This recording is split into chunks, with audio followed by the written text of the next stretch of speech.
welcome back everyone, welcome back. Ooh, I do apologize for the stream going down for a moment there, but we're going back in again. We are mid-series between Basilisk and Shopify, and we are in our 2v2. I had, fun fact, I just finished the intros and then bam, the internet died for a moment. So I do apologize for that. Hopefully that doesn't happen again. Fingers crossed, man. Fingers crossed. Again, usually our internet's quite stable, but I'll be honest, over the past couple of days, the internet has been a little bit shaky. It's been a little bit shaky over the past couple of days, so hopefully things are able to be continuing as smoothly as possible. As for the time being, again, we are mid-series. We are in our 2v2 portion of this best of 9, and the pressure is on Shopify. They are... oh. Not again? Are we good? Jesus. I think we're okay. Oh god, I'm terrified, man. I'm terrified. But again, do apologize, did lose a bunch of viewers. Hopefully we're able to get everyone back and get everyone involved. To update the title.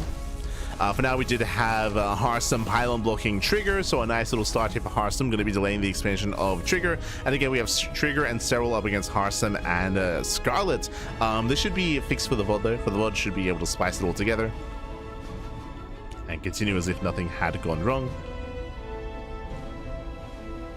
But for now, going to be a Stargate opener out of the Trigger. Likewise, do have our faster expansion from Hearthstone. Outside of that, nothing too crazy. I say that gases are now being taken. Oh, it was a gas-less opener out of Scarlet. Okay, so Scarlet did open up with a pool hatch opener, so later gases from Scarlet, typically indicative of instead roach play. As Scarlet should be skipping link speed because the gases are so late.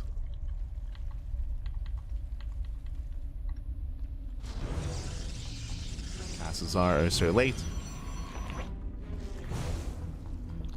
Twilight Council opener out of Hearthstone, going into faster blink.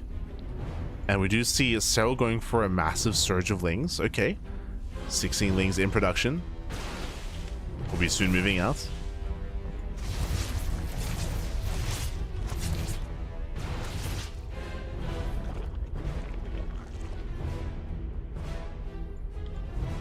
And it does move out across the map. If you recall, Scarlet was cutting corners. Scarlet has nothing to defend. Oh boy, Scarlet has two lings, a couple of queens. The Ling Flood is coming. We do see that likewise Hearthstone doesn't really have much to work with either. We do see the Oracle ideally is going to be distracting Hearthstone. Lings, they move in, they're coming for this around. Here comes a Warp in, diving on the Stalkers. Yeah, Stalkers are surrounded, they're going to fall one after the other. Ooh, gets into the mineral line. Probes are going down, a nice damage here by Serral. And he's moving in, he's going for the kill, he's going for the natural base. Ay, ay, ay. Unfortunate greed here from Hearthstone and from Scarlet. Lings, they're coming for the Serral. They lock down the sentry.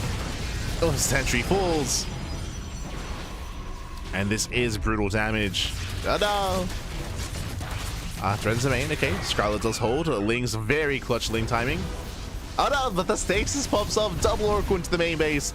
And Hearthstone's being pulled apart. Hearthstone's being pulled apart. So much damage at the natural, damage in the main base as well. Now going for the shield battery. Getting whatever they can. And Hearthstone is crippled down to 20 probes. Scarlet didn't lose many workers herself, but it was Hearthstone that was targeted. Hearthstone lost stalkers, sentries, probes. Hearthstone is crippled. And behind this, Serral freely expanding. Just getting a stir base up and running. Likewise, Trigger freely mining on 2 bases as well.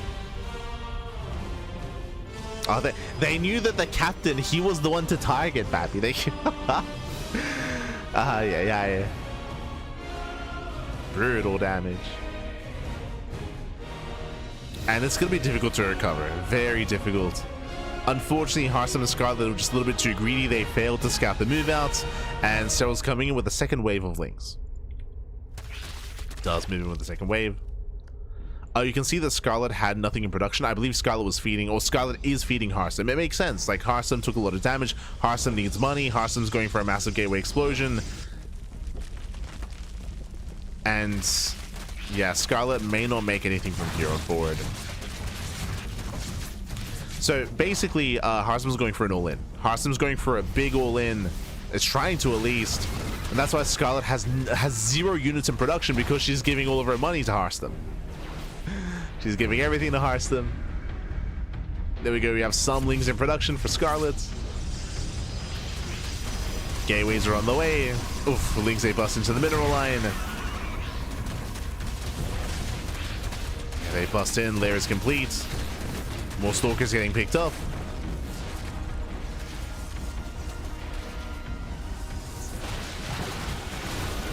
And again, the Hearthstone is built up to this army. Oof, Prism goes down. No more reinforcements. And the all-in is failing. The all-in is falling on its face. GG gets called. And with that, Scarlet and Hearthstone, they tap out. And Basilisk, they will claim this series 5-1. GG, Trigger and Serral, they win it all for their team. GG, well played. Congratulations here. Congratulations to both Serral and Trigger for claiming the win. I do apologize for the stream going down as the series was concluding. Like the internet couldn't last like another like 5 minutes.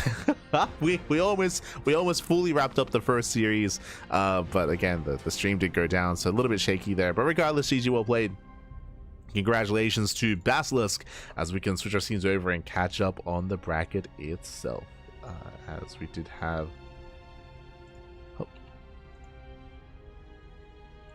there we go. We did have Basilisk winning it all.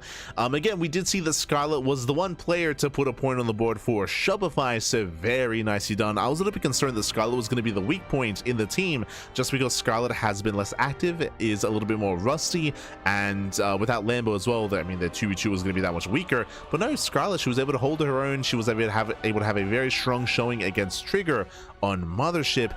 But alas, everywhere else, we saw that Basilisk was able to pop off. I mean, they were the stronger team. With a team containing both Serral and Reynor, it is very difficult to bring them down. And likewise, Serral and Trigger are much more experienced in 2v2 as well. Not with each other, but in 2v2 in general. And with that, GG. Congratulations to Basilisk. They do claim the series. Shout out to Shopify for opposing a threat, for making a series out of it somewhat, and for making for some really fun and exciting games as well. GG. GG, well played. With that, we are halfway through the broadcast. We're halfway through, and we have one more upper bracket semifinals match left here today. We are going to be getting into our next matchup. Bam. We're getting into Team Falcons versus Team Liquid. Oh boy. We're going to be going on a break, and when we come back, we'll have our next best of 9. And I'm hoping we have more of a back and forth here. I'm hoping we have a more competitive series. Best of luck, as of course Team Falcons is made up by Solar, Rogue, and Bunny. Team Liquid has Mana, Clem, and Cure, and Skillus. Nikita is also going to be available here potentially. I'll be honest, seeing that Nikita, that Skillus, he's not a part of the initial lineup, I'm going to assume, similar to Lambert, that he's not available, that he might not be available here to compete. So Skillus might not be here to be able to show off and to be able to be a part of the lineups. We'll see as the series progresses. For now, we're going to be going on a break, and we'll see you guys soon after the break. See you soon. Bye. See you soon.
Welcome back, everyone. Welcome back to the second half of the broadcast. We just wrapped up with Basilisk versus Shopify, and now we're live with Team Falcons versus Team Liquid. Also, a big shout out to Ryu.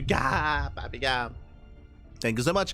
Thank you so much to Ryu for the massive raid. Hope you had a great stream. Hope you had a great ladder session. Buenas noches. Anda mi meat, papi, anda mi meat. Buenas noches. Thank you so much for the raid. Hope you had a great stream, and welcome one and all to the Crank Gather Season 2 Playoffs Day number 1. Welcome here to a team league match. Welcome to a 6-team invitational tournament. We've been working through all the matches. Of course, we already wrapped up with day 1 with the preliminary stage, with the group stage, and now we're here with day 1 of the playoffs. And let's catch up on our lineups here for our next best of 9. You heard me right, best of 9, papi. Ay.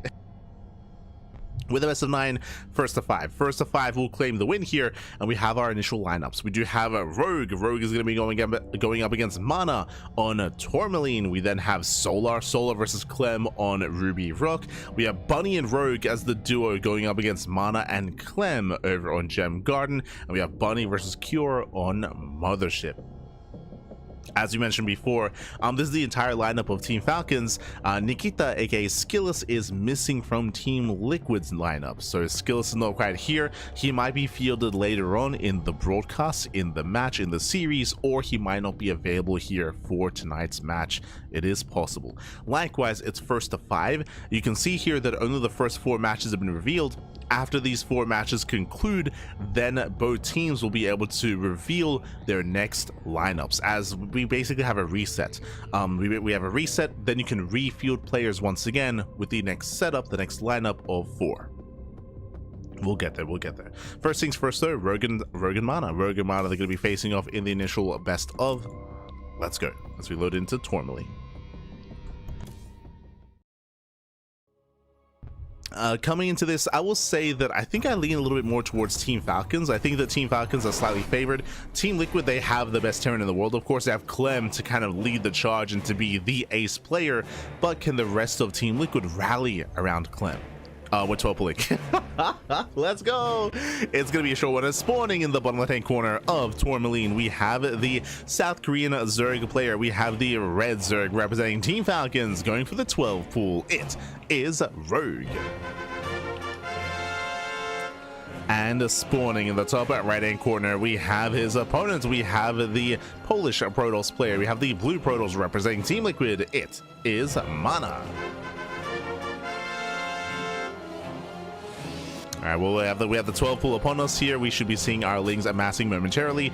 We do have the pylon block here on the lower ground. This is going to be a gateway first out of Mana, and Mana hopefully goes into the main. Oh no, he's distracted. Mana, he's distracted, trying to block the expansion. Little does Mana know that there's a spawning pool, that there is no plan on the expansion, not here, not yet. Drone is moving out across the map for the proxy, for a proxy hatchery. Oh boy. So the drone does move out. Mana scouts. He now realizes what's been going on. He sees the timing of the pool, and Ling production has begun. We have 6 Lings on the way. The drone is moving in for the hatchery, for the block. Second gateway for Mana. Oh no! Ooh, does the wall. Yeah, it does look to wall off here, and the hatchery is going to be thrown down. And not a part of the wall is going to be denied even. Yeah, the hatchery is going to be zoned away. Oh. Ooh.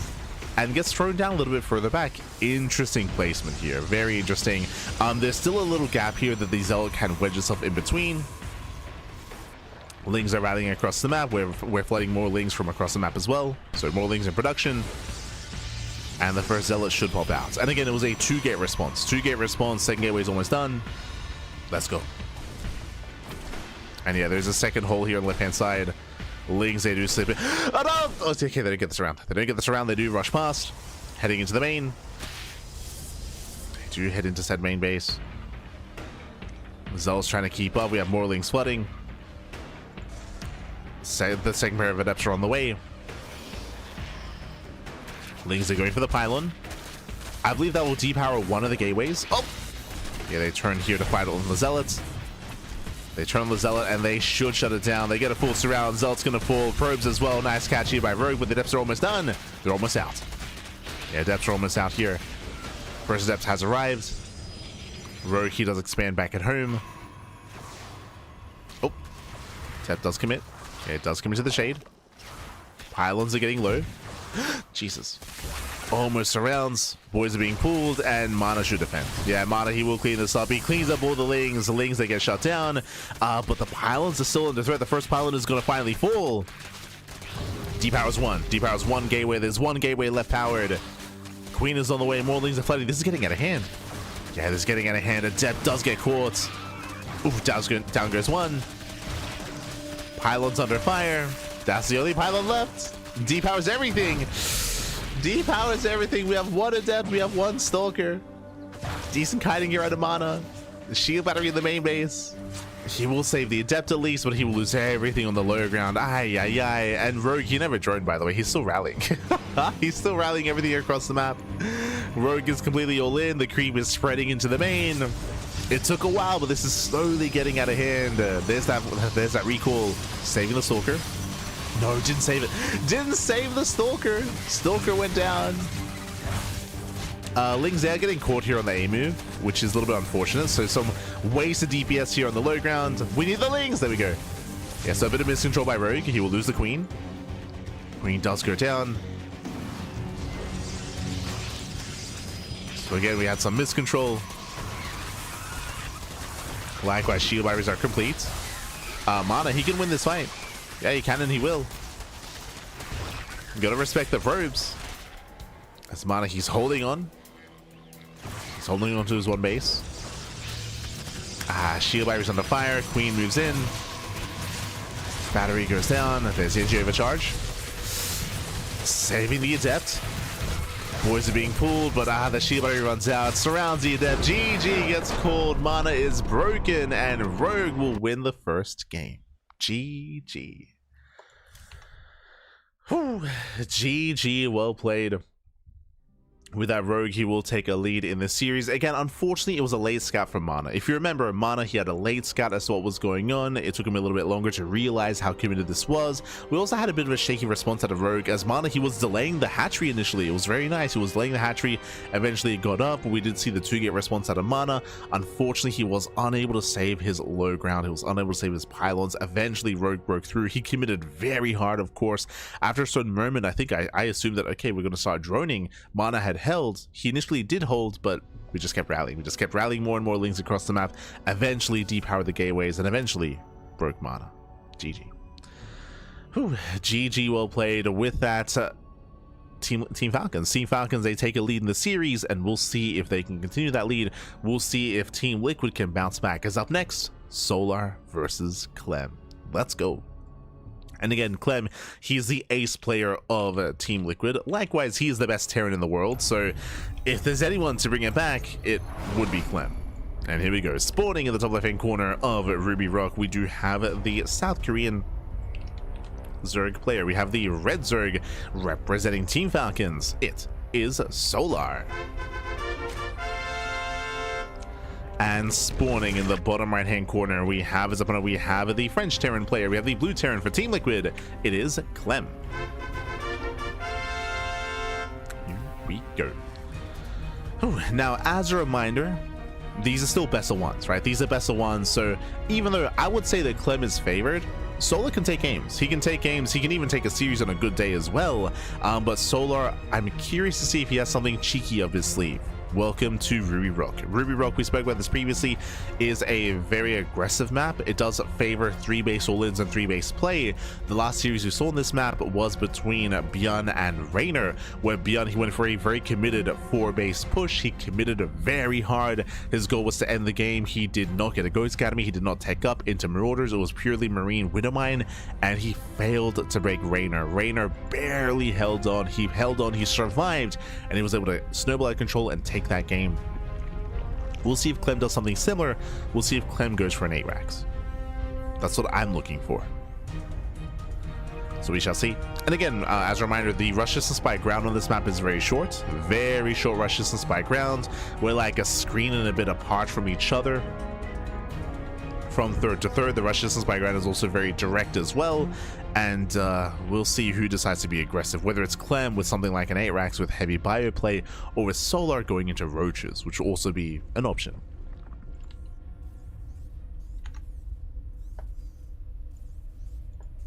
We shall see. So a game where Clem lost to Solar today, it was on the newest patch. Solar has strats against Clem. I mean, Solar, he's a very solid preparation-based player, bearing in mind that the players, they had time to prepare against each other. They did have time. That's the best thing about this kind of like Pro League format, is you have time to prepare against your player, you have time to prepare on the map as well. And yeah, we've seen like Solar beat Clem plenty of times. I should say we've seen Solar take maps over Clem plenty of times. Solar, of course, he recently did defeat Maru as well. That was in the previous day of this tournament. Solar did defeat Maru. So far the third base is delayed. Nice pick up here by Clem. He delays the third. Solar does sneak by. Does claim the expansion, just barely.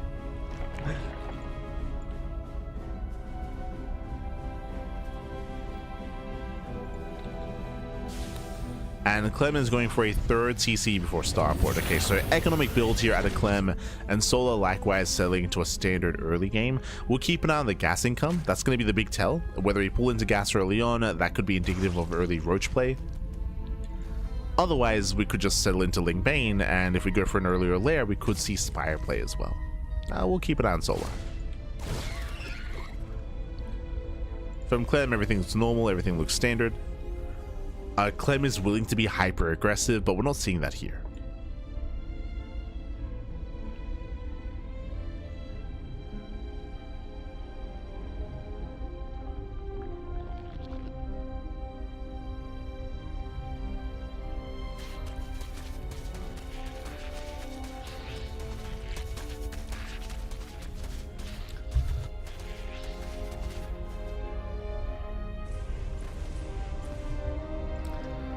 We have our Banshee Hellion amassing here for Clem.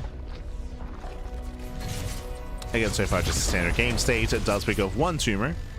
Likewise, Clem is also very opportunistic when it comes to diving into mineral lines. He does not get the larva. Barely not.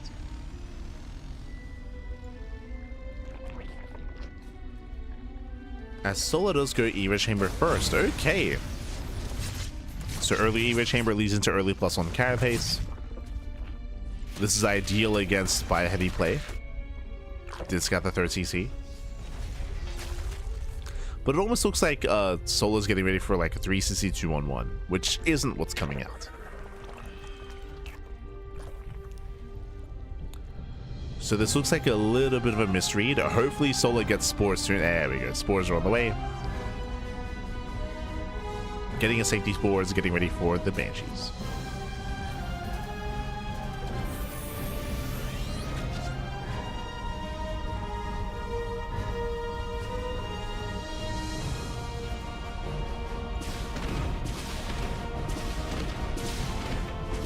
She does tend to force a cancel. Queens to respond. That's a lot of damage on the fourth base. Up. Oh my god. Yeah, getting very low. What, 3 more volleys? Oh, he can get it. Does force a cancellation. Brutal pickup. This will make the defense here even more difficult here for Solar. So late fourth base, late larva. Then behind this, throwing down extra racks, getting into a 5-rack setup. And this fourth base is going to be the target as more damage is being dealt. The one Banshee.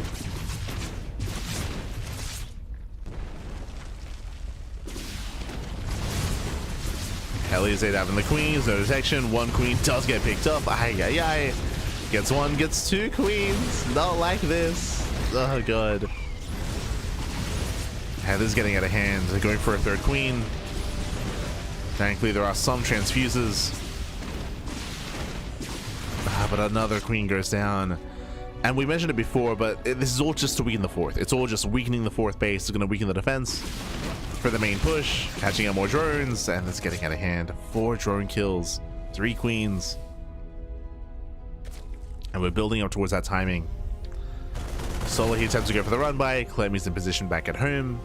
We have Stim, +1. It's all on the way. And Clem should soon push. Should soon move out. It's going to be a difficult hold here for Solar.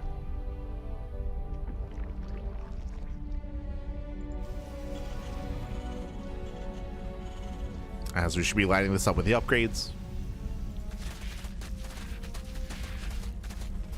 Here comes the move out. 1-1 should finish in time by the time the army gets across the map. And because of all the damage that's been dealt, Solar, he shouldn't be able to defend. Like, I'll be honest. It's just been a really rocky start here for Solar. We'll see. All right, what do we have to defend? So we have, I believe, no Banelings. Yeah. So it's purely Link Queen. Pure Link Queen to defend, and no Banelings. Second tank has arrived.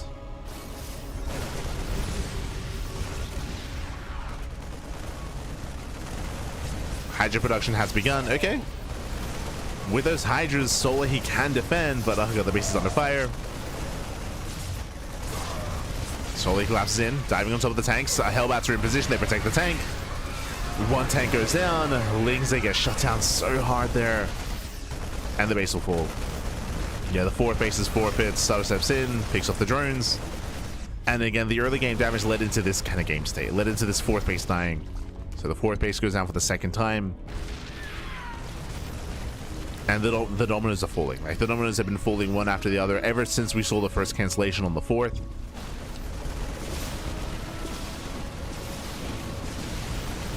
We do have some Hydras.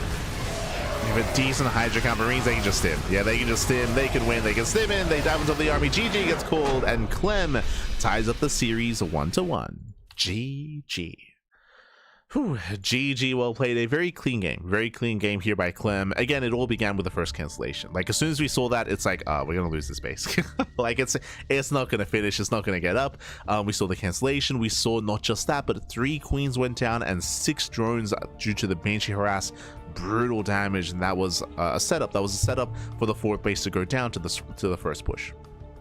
For the first move out, for the first push to break the 4th, that is game then and there. We saw Solar attempt to defend, attempt to hold on, but he just did not have enough. Winding it back, this is also a little bit on Solar. Solar, he chose to skip Banelings, right? He went Ling Hydra. He decided to go into early +1 carapace into Ling Hydra, a very greedy style, especially on Ruby Rock. We mentioned this previously, but Ruby Rock is a map that does favor aggression. These pushes, these attacks are favored on Ruby Rock. It is more difficult to defend, more difficult to hold on to your own 3 and 4 base setup. GG. GG, well played. With that, we have a back and forth. We have a back and forth here. We have a series, and we are now going to be getting ready for game number 3 to determine who will take a lead in this Team League match. Up next, we have our 2v2. We have Bunny and Rogue joining forces, coming together up against Clem and Mana. Let's go. Let us go.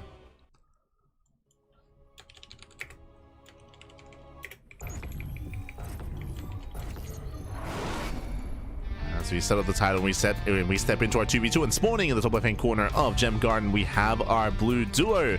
We have the blue Protoss from Land of Poland, and Mana, we have the French Terran and Clem. We have Team Liquid. So I guess it should be this one.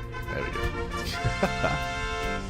And spawning in the right hand corner, we have their opponents. We have the red and orange duo. We have the South Korean Terran and Bunny. We have the South Korean Zerg and Rogue. We have Team Falcons.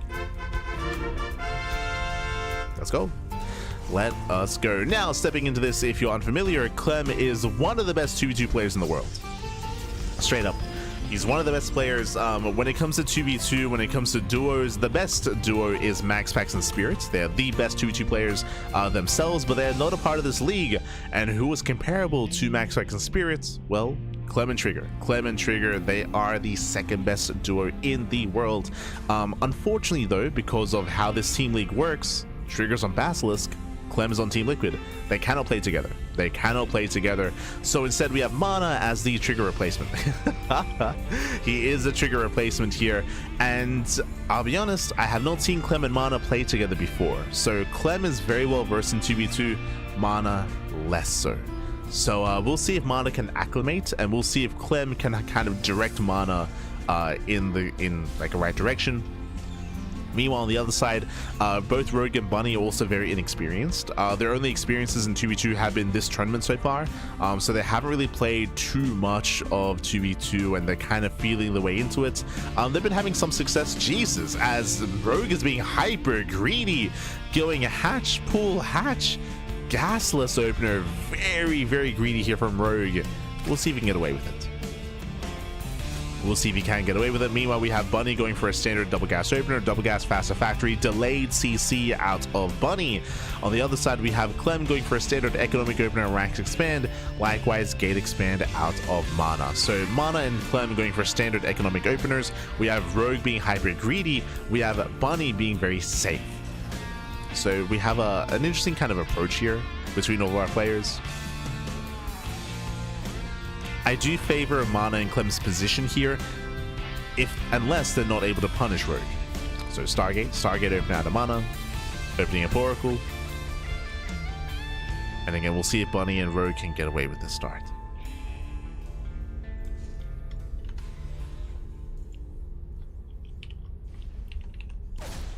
As we're currently tied up 1-1. So just fixing up the in-game score.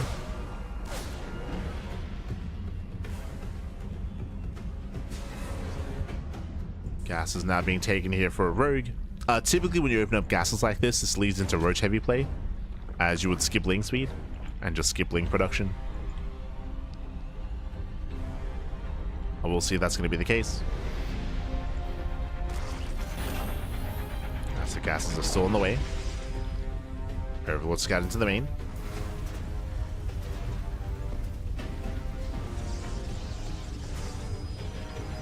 So you have the MVP Banshees. Yeah, they were the MVP Banshees.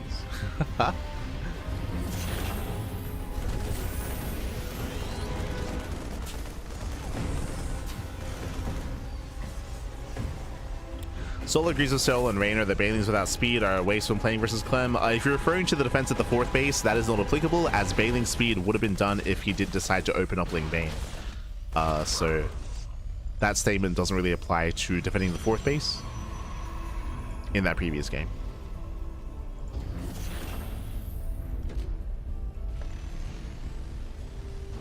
As Reynor did open Baneling speed against Bjorn, if you recall. He went Baneliness first. Baneliness into Lair into delayed upgrades. Just as a heads up.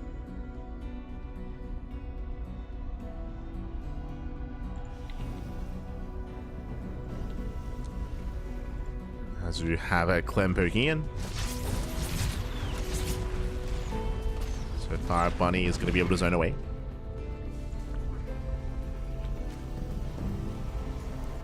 Getting his 3rd TC up and running, and so far we're just like, Jesus, we're being so greedy.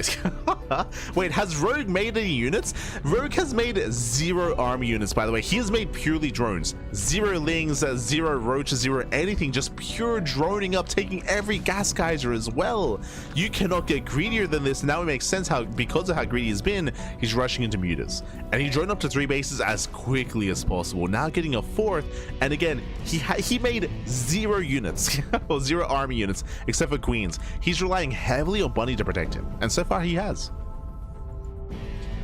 Bunny has been protecting, but do we get away with this? Bunny going to mech behind this as well, so we have mech and muta play out of Team Falcons. Meanwhile, Team Liquid moving out, and Rogue is still droning. He's still making 13 drones, by the way. No shot. This feels very illegal, and no, we're backing off. Team Liquid, they're just denying overlords. Yeah, they pull in, they back off. Again, they don't know how greedy Rogue has been. They need to apply some kind of pressure here. Overlords are falling. Queens, they respond. And it's going to be up to Bunny. As these Queens, they will go down. Bunny, he has to rotate. And I don't know if Bunny has enough here. Yeah, Rogue evacuates. Rogue he has nothing to defend. Rogue pulls away, and Team Liquid, they don't keep applying pressure, they back off. And it's understandable, right? Like, they're like, like Ling should be coming, Roaches should be coming, like we can poke in, we can pull away. They don't realize how much damage they could be doing right now. And here comes the muta play. Spire is complete. Rogue key drone up to 77 very quickly, basically droning up to 80. And I have to be favoring Team Falcons here, as they've gotten away with their early game. We had much more standard setup here by Clem and Mana. They're getting into their own 3rd bases.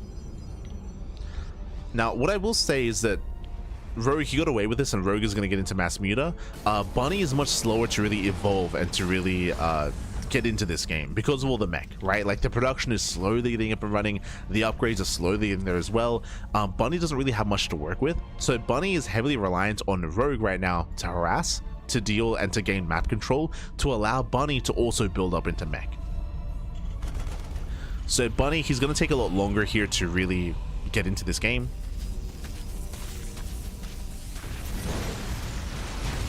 Like, there is a window in time where both Clem and Mana can break out.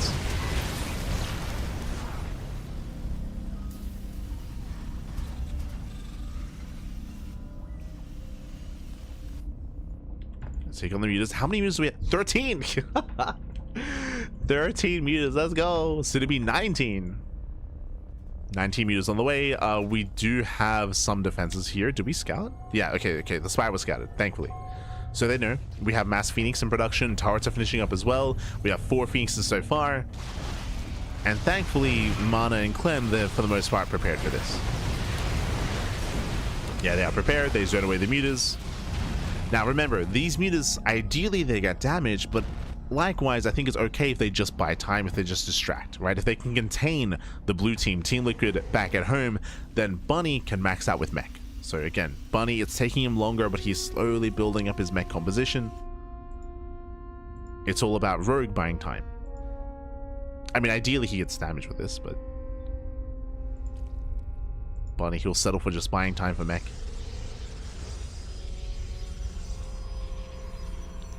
Bathing run by is being set up. Mutas are going to move in.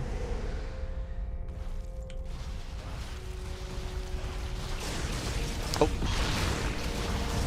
Do trade. 2 for 1. 3 for 1. Better trade for Mana. Banelings, they do what? Wait, no, Mana, he was late to react and he'll lose most of the mineral light. Aye. The slow Banelings get in. They do shut down Mana. Not like this. Speaking of Mana, he will be almost losing an expansion as well. Thankfully, Phoenixes are ready. Lings are breaking down those rocks. Double A rocks are going down. Clem's main army is focused towards the south side. And now Lings, they can flood in. They can flood in, they can just go for the Nexus. We can lift 1 Ling at a time. Let's go. But there's a cancellation. Takes down a Cyclone as well, forcing friendly fire. And you can see this is all Rogue. Like this is purely Rogue this entire time. Sniping a base, getting into a mineral line, distracting Clem, poking in towards the south side as well. And Bunny's been building up this entire time. He's building up his mech. Okay, Clem is maxed. Clem is pushing. Clem likewise has been building up his own biotank army.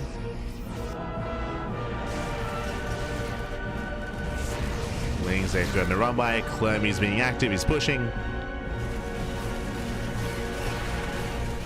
Things are being cleaned up.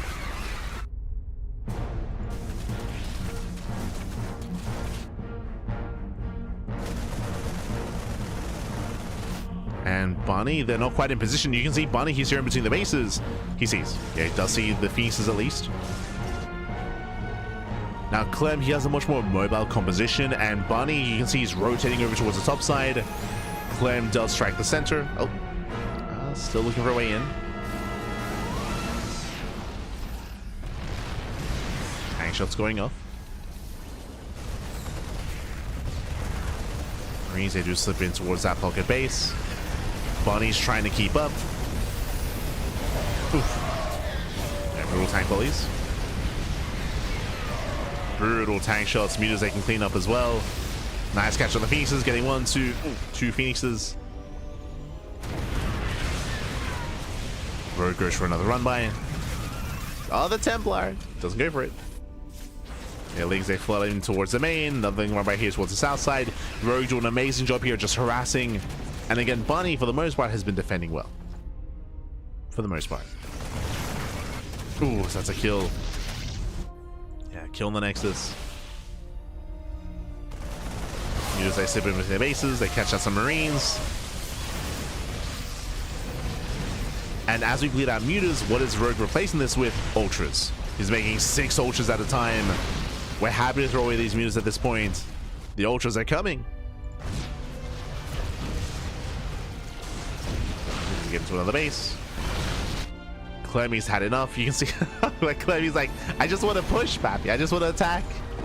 But now Bunny's ready for him. Ooh, Bunny does siege first. Oof. Anti-armor missiles going up. Tank shots as well. Nice lift hit with the Phoenixes. Bunny's on his own. Yeah, 1v2. Ah, but that's a lot of tanks. And here come the ultras. They're a little bit slow, but the ultras are waddling in. They're getting choked up by the tanks. Ultra speed is not done, but they're waddling. Yeah, they break through the tank line. Tanks are going down. Sky Toss has been amassing. Okay. Smana, he has a Sky Toss. The ultras, they will eventually fall. Eventually. Jesus. Yes, they're pushing into the bases. Pushing into the Marines. SimCity here is making this a little bit awkward here for the ultras. And behind this, Mass Corruptor. Right, thankfully because of the Spire, because of the Muta opener, like they were already Corruptors. Ooh, the Planetary goes down. Ay, ay, ay. And Team Falcons, they're snowballing out of control. Like, they've done it. And again, just really nice teamwork out of both Bunny and Rogue. They played their roles well. Like, again, remember, early on, how did we play this out? Rogue was hyper greedy, droning up to 77. It was a little bit on Team Liquid, on both Mana and Clem. They didn't realize how greedy he was. So Rogue got away with it. Bunny did a great job at defending early on by himself, essentially, protecting Rogue. Then it was on Rogue to mass harass with the mutas, with the Lings. And you can see the harassment continues while Bunny has just massed up this death ball of an army.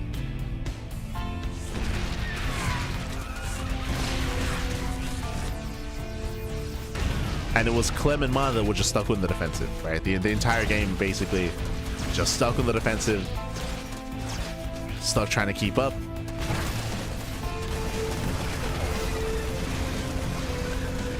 And sure, Mana, he has Sky Toss, true. He has carriers, but that's what the Corruptors are for. So the run bys continue. Oh, High Templar goes down. Ay, ay, ay. Yeah, brutal pickup. As Lings, they take down another expansion. Another Nexus goes down. Here comes Bunny. He's like, you know what? Maybe I should push. Maybe I should do something. Yeah. Throwing down a wall of turrets. Bunny's moving in. Oh god. He's meching it up. Base is going to be going down. Corruptors, they dive on the carriers, going for the mass power bomb. Storms are decent. Yeah, storms are decent, but carriers are falling.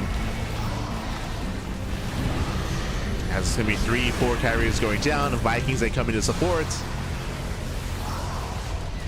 Carriers, they barely do survive. Oof, never mind. Then GG. Yeah, GG gets called. Bunny, he overwhelms on the ground, and Bunny and Rogue, Team Falcons, they take a lead. GG. Whew, GG, well played. They will take a lead in the series. Again, I would say really nice kind of like plan, really nice kind of teamwork, I would say, from both Bunny and Rogue. They had their role, right? They had their role. They kind of had a plan coming into the 2v2. They kind of knew kind of how they wanted to approach things. They got away with a lot of greed. Rogue specifically got away with a lot of greed there, and was able to snowball out control coming into the mid game as a result. And with that, now the pressure is on Team Liquid. Can we bounce back? Can we recover? As up next, we have the TVT. We're back into the 1v1s here. It's going to be who? It's going to be Bunny versus Cure up next. Again, Cure, he's been lying in wait this entire time. Now it's time for Cure to pop out. Now, what I will say is that Cure, he's been very inactive post EWC. Unlike some of these other Terrans like Bjorn, like Clem, Cure, he has been less active when it comes to online tournaments and open cups. I will say that Cure, he made his return, I want to say 2 weeks ago. Like around 2 weeks ago is when Cure started playing again. He started playing again, started competing again, and Cure has been shaking off that rust. As a result, coming into this, I would say that it's going to be quite close here. Our blue Terran, I would say, is favored. He has some of the best TVT in the world, but especially because he did take a break post EWC, we'll see. We'll see how they compare. As spawning in the top left-hand corner of Mothership, we do have the South Korean Terran player. We have the blue Terran for Team Liquid. It is Cure. And spawning in the top right-hand corner, we have his opponents. We have the red Terran player representing Team Falcons. It is Bunny. Here we go. So we are settling in. And again, Curie has some of the best TVT in the world, so despite even being a little bit rusty, he should still be coming in as the favorite player. For now, Double Gas opener out of Cure, Bunny opening up economically, Rax expand. Now, I do favor Bunny early on here just because welcome to Mothership. Mothership is a very large map in the map pool, long rush distance by ground, of course 3-player spawn map as well. I do like the idea of being greedy on Mothership. I don't know how much experience Cure has with these TLMC 21 maps. He did play in Wardy's TLMC tournament, that is true, but I don't know how much experience he has on Mothership specifically. As Bunny is looking for Cure, and Cure has not gone for a scout. So no scout yet.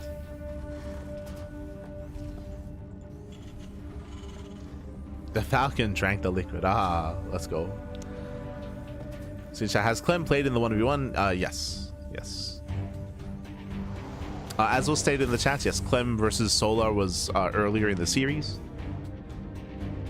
This is Cure's first foray in tonight's broadcast. It was all about Mana and Clem earlier, but now Cure stepping in.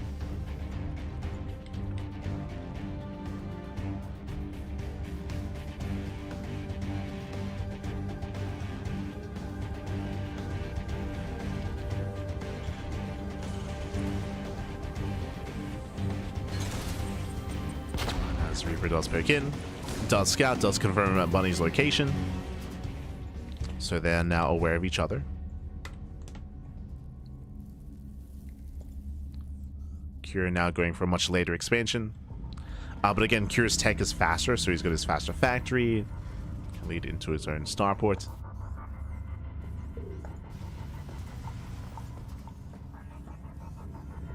So we are building up. Now, because this map is so large, I'll be honest, this can go the distance. Bunny and Cure, we could go all the way here, depending on how passive or how defensive we are. As we have seen already quite a number of longer games on Mothership.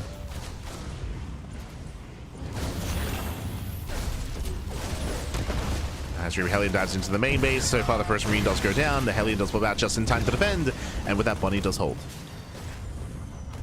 Bunny, he does hold on. Was definitely vulnerable for a moment there. As Curious looking for more damage. Making his way into the main. Oh. Does head towards the mineral line.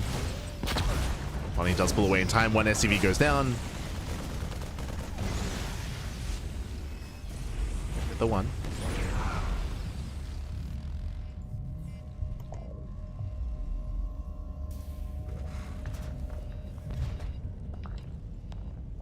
Again, from here, we're kind of slowing things down. A lot of this will come down to applying pressure when we take the third. So we'll keep an eye on the third base timings. And we'll see when we opt to expand. As here we go. Third base is on the way. So faster third base from Bunny. So Bunny's just been much more economic this entire game. Faster natural, faster third base. Bunny has been able to enjoy a slightly better economy as a result. Meanwhile, Cure, he's building up his tank, and Banshee production should be going for an earlier push. And the goal here should be to deny the third base.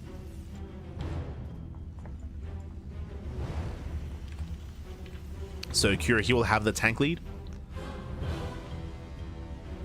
Actually, I feel like it should be like this. There we go. So Curie does have the slight tank lead. I believe he also has the Raven lead as well. We're equivalent. Okay, so equivalent in Ravens. Up in tanks.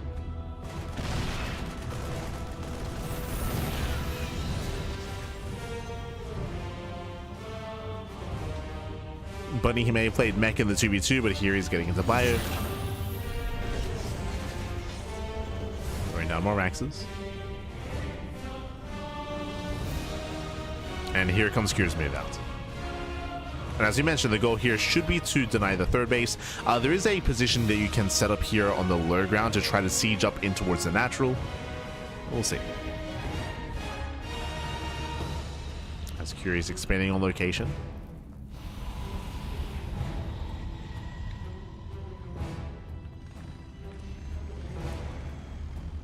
Getting towards own Vikings as well. Bunny, he does not scout the move outs.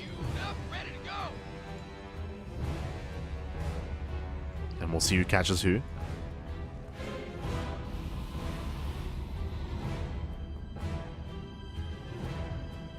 A lot of this will come down to the Ravens, will come down to the disables, to the auto turrets. Curious sort of just rallying across.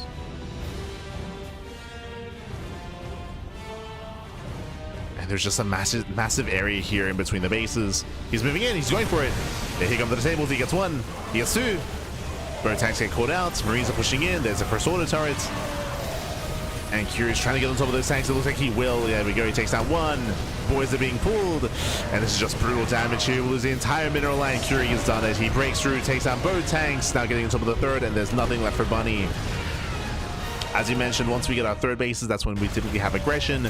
And Cure, he had the higher tank count. GG gets called. Cure, he ties up the series 2-2. We have a back and forth. GG. Whew, GG, well played. Again, Cure, he had the tank lead, he had the army advantage. Likewise, it was able to make use of that large area in between the third and natural. Bunny was spread thin. GG. GG, well played. In one fell swoop, Cure does claim it. And now we can reveal the rest of the lineup. Let's go. Let us go. Let's head on over here to the lineups, to the bracket. Okay, so as you can see here, we are currently tied up 2-2. You know, we've had a back and forth here. Rogue took down Mana, Clem took down Solar. We had Team Falcons win the 2v2, and we just had Cure take down Bunny in the TVT. And with that, we now have a bit of a reset, and now it's time to field our next lineup of players. Here we go. Bam! We have the next half of this series. Ooh, okay. So we have Dream and Scars up first. Cure, he's going to stick around. He's going to stick around. We have Cure versus Rogue in a 1v1 TVZ. We have, once again, the same pairing. I was curious to see if they were going to mix it up, but Bunny and Rogue are going to have a rematch against Clem and Mana in the 2v2. Clem, I mean, double Terran is not ideal, to be honest. Like, you don't want to double up on double Terran or double Zerg or double Protoss. Ideally, if you can avoid it, it's better to do so. But I will say that, again, Clem, he's much more experienced in 2v2 than Cure, so it's going to be Clem and Mana. I would say that Clem and Skillus would probably be a better duo, but if you remember, I said this in the beginning, we didn't see Skillus in the initial lineup, so it looks like he isn't here, right? It looks like Skillus is unavailable, so Skillus, he will not be a part of this. Mana's going to have to step in and fill those shoes, so best of luck, as Clem and Mana will have that rematch. Then we have Bunny versus Clem, ooh, in a TVP, of course, as Clem, he does not play TVT, he does not play Terran versus Terran. I'm going to be favoring Clem there. And then we have Solar versus Mana on 10,000 feet. Oh boy. And then we have the Old Republic for the potential ace match. For that potential ace match. But otherwise, here we go. And again, as a reminder, first to 5, right? First to 5 will claim the win. We got a ways to go.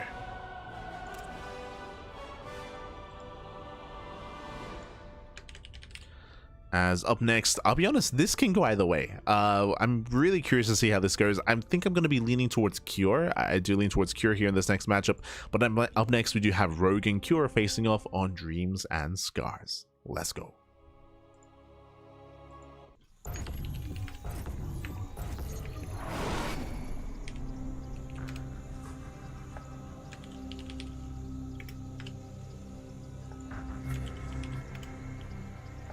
So just setting up the casting tool. And spawning in the bottom right hand corner of Dreams and Scars, we have the South Korean Terran player. We have the blue Terran representing Team Liquid. It is Cure. And spawning in the top left hand corner, we have his opponents. We have the We have the South Korean Zerg player. We have the red Zerg representing Team Falcons. It is Rogue.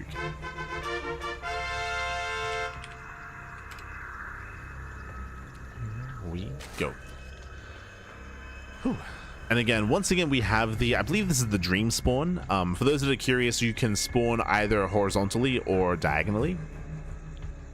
I guess vertically, question mark. So you have different spawn locations. You have the dream spawn, you have the scar spawn.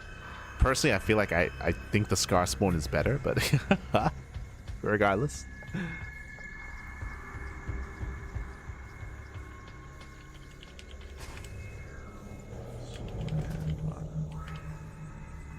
Okay. Just setting up the lineups. As we have Rogue going for his own opener, hatch gas pool. Meanwhile, a shout out to Yoko in the chat. Yoko3610. Gab. I'm sorry, 3601. Gab. Thank you so much. Thank you so much for subscribing with Twitch Prime for 3 months. For 3 months. Thank you. Thank you so much for the support. Thank you so much. Hope you enjoy the content, the casting, and the StarCraft. Thank you. As we have Cure going for an economic opener, does go for the pocket base immediately. So it does go for the racks expand. Economic starts. Likewise, standard open out of Rogue going for the forward base. Thanks for the cast. You're welcome. You're welcome. We do what we can. Do what we can. Always.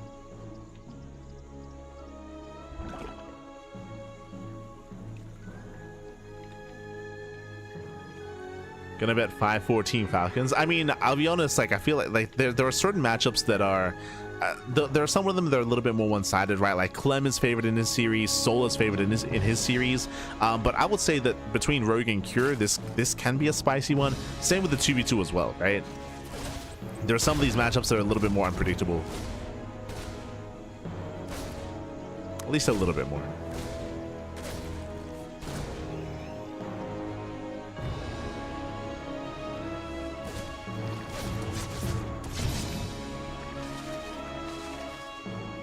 As Cure is going for his third CC.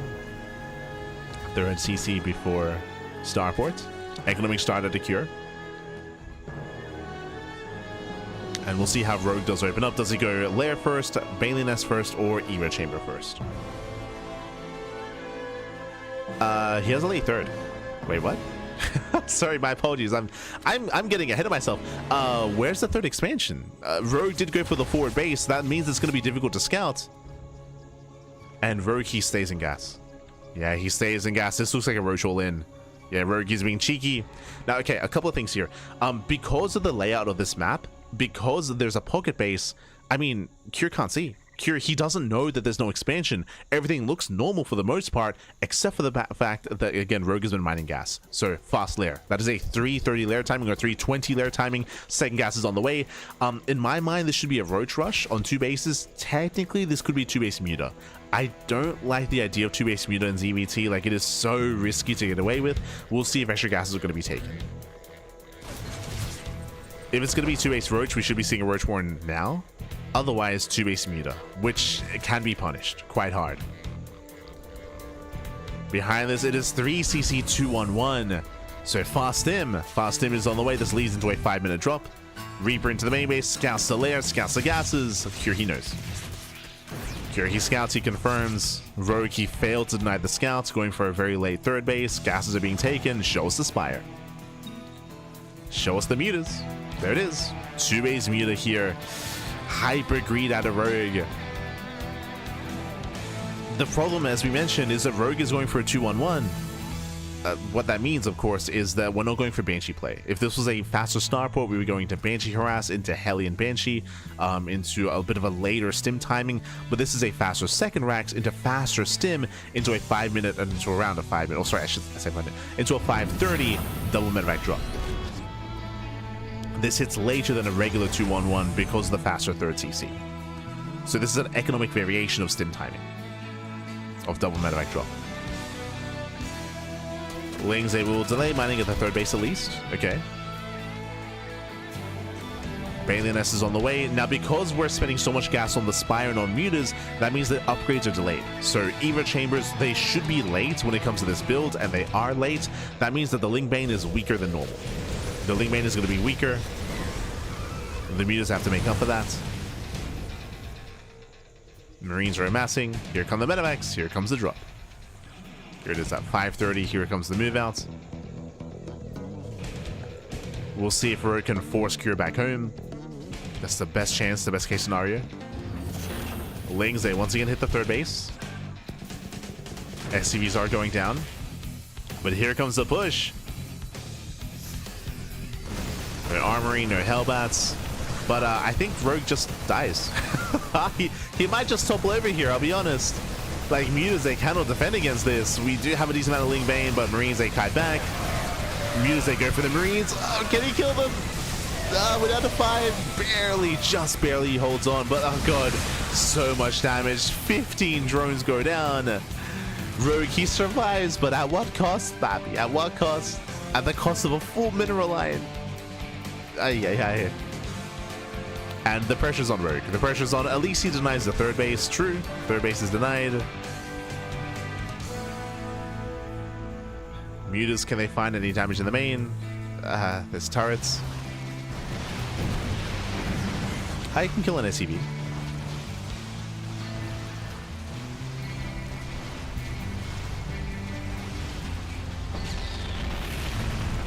Hey, he gets a gas geyser. More Mutas are rallying. Hellions, they go for another run by. This time there are Lings in position. Oh. Doesn't quite surround. Nice movement here by Cure. Kites back. Trades as best he can.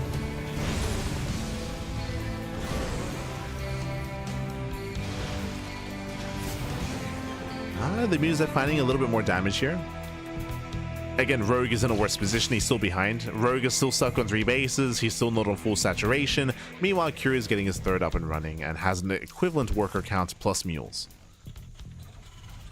Ideally, the Zerg player wants to be up in bases and up in workers. That is not the case currently. Up more in workers, I should say. It does light some gases.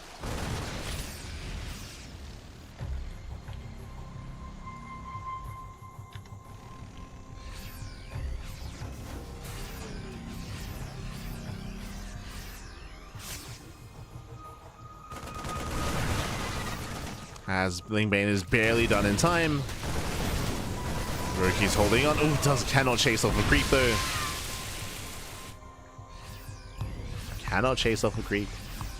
And you can see that Rogue has very little map presence here. So again, Rogue has been behind ever since he sustained damage. He's been behind, he's staying behind, and Cure, he's going for the kill. He's rallying across. If Rogue can land some of these Bailey connections, then he can hold on, but that's going to be a big if.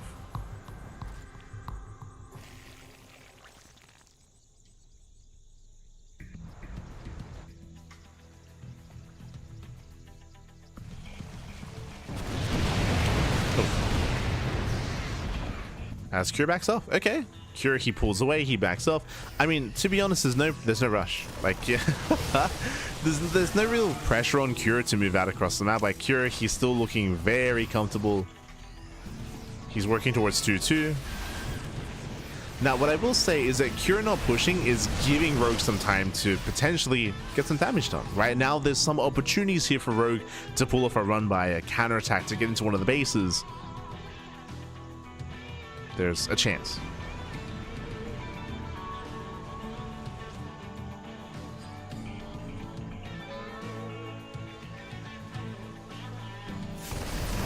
Screw's moving out, he gets spotted. Rogue, he's across the map.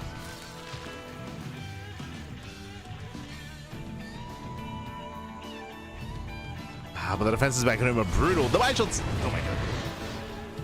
There's a line of Widow Mines, turrets, Marines. Cure turns back around. He's trying to catch those Mutas. And Cure is going to be the first to max out.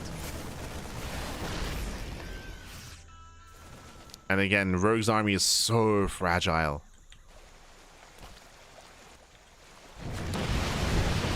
He's one bad fight away from losing everything. Mutas, they do get into the mineral line though. Okay. Yeah, at the same time, Lings 8 bust into the third. SCVs are going to be going down. Nice damage. Yeah, nice damage so far. And Cure's pushing. All done. Cure's moving out. Turns back around. 21 SCV kills. This is nice damage so far, but oh god. But the reality is the main army is still in favor of Cure. And Cure turns everything back around.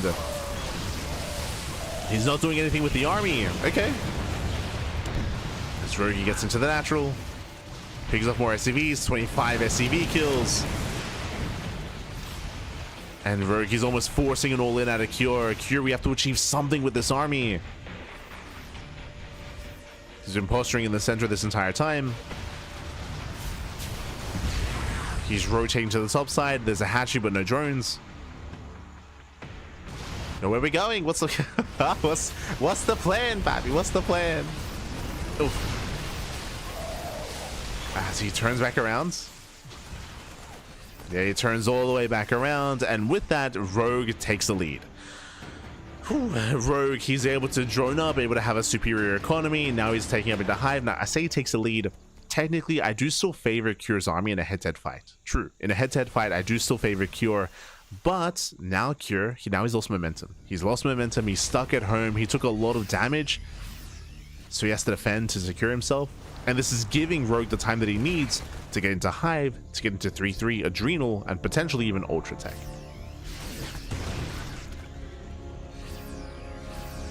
So, Rogue, he's on the way about scaling Cure. There's the Hive. The Hive has begun.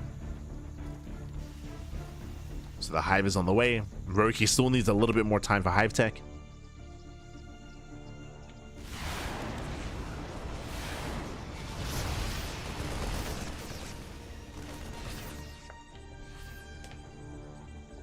And again, Rogue, he was in a really rough position this game, but he has recovered. He did what he does best. He was just as annoying as possible. He was as annoying as possible. He eventually found the damage. And it did feel like Cure, he was lacking some confidence at times. Like, he was very tentative. He was very tentative throughout the mid game, despite having the advantage. I did say at the time, like, oh, you know, there's no pressure on Cure. It's like, it's okay. But, like, at the end of the day, he never did move out. Like, he never did push. He attempted to, but did second guess himself. Pulled away, was distracted. Marines getting caught out, medevacs as well. Oh. Hive is now complete, and we should soon be seeing those Hive upgrades. There we go, Ultra Cavern. So Ultra Cavern's on the way. Adrenal should soon begin. Roki's got the money for it. So he needs Adrenal, he needs 3-3. There it is. Bam. Adrenal has begun.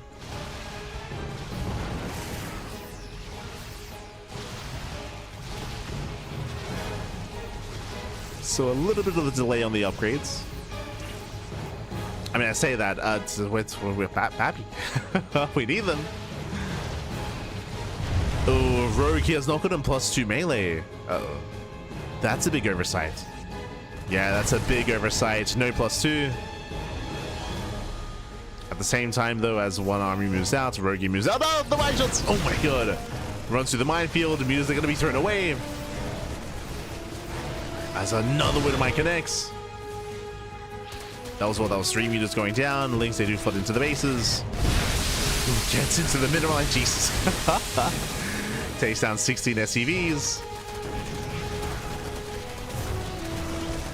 And now finally, oh no! No control! Yeah, no control. He gets caught off guard. Thankfully, does pick up. Whew.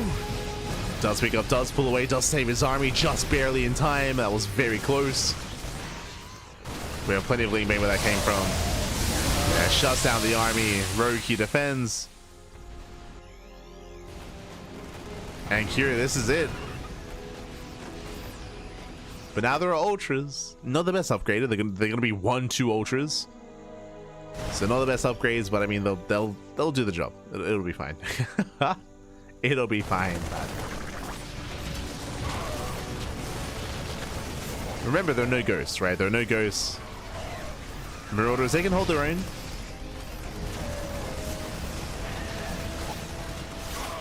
So the Ultras, they rush in. They collapse in the army. They go down on the first door.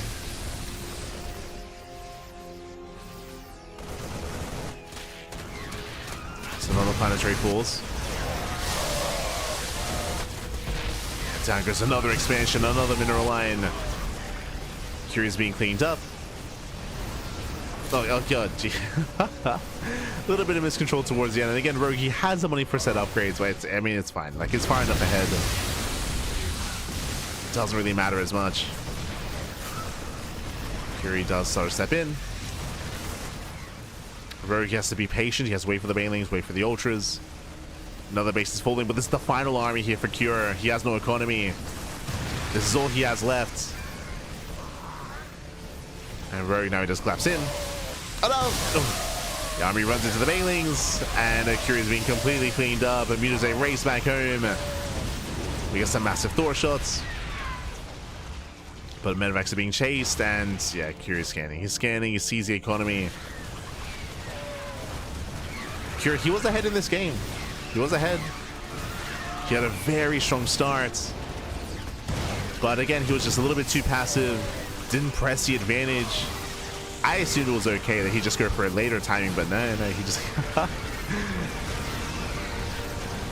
GG gets called, and Rogue, he will take a lead in the series for Team Falcons. GG. Whew, GG, well played. And again, a very impressive game here by Rogue. Rogue, he had a really rocky start. Remember, he lost 15 drones. He lost 15 workers to the first push, and the mutas didn't do any damage. It was a very, very rough start for Rogue. Things were looking dire. Cure had a lead. He had like a 30 supply lead as well. He had better upgrades. He had the better bio. But he didn't push. He postured, he saw that there was some Ling Bane, he backed off, and he never really applied any pressure after that. And as a result, Rogue, he was able to recover. He was able to eventually build up. As we mentioned at the time, I think we said this line. We were like, oh, because Kyri's being passive, he's giving Rogue opportunities, and he took them. He took those opportunities, and he was able to be successful with them as well. He was able to build up, get away with Ling run-bys, Ling counterattacks, Muta harass into the main base, took over the turrets, took over the mineral line. And again, Curie, he was just a little bit too complacent, I should say, with his position. GG. GG, well played. And with that, Team Falcons, they take a lead in the series. And now we're getting ready for the 2v2. We're getting ready for the rematch. Let's go, Bobby, let's go. Getting ready for the rematch. It is going to be Rogue and Bunny once again going up against Clem and Mana. Here we go. We're back to the 2v2s. Again, Bunny and Rogue, they were able to have a very impressive showing in their initial 2v2, but now Clem and Mana, they've been able to get an idea of how their opponents play. They can adapt, and we'll see if they can bounce back. As spawning in the top left-hand corner of Gem Garden, we have the blue Protoss player, the blue Protoss here, the Polish Protoss in Mana. We have the French Sharon and Clem. We have Team Liquid. And spawning in the top right-hand corner. Top right-hand corner, we do have the South Korean Terran player in Bunny. We have the South Korean Zerg and Rogue. We have Team Falcons. Let's go. All right, let's go. As we are setting up in the low ground, looks like we're going for more economic starts from the blue team, from Team Liquid.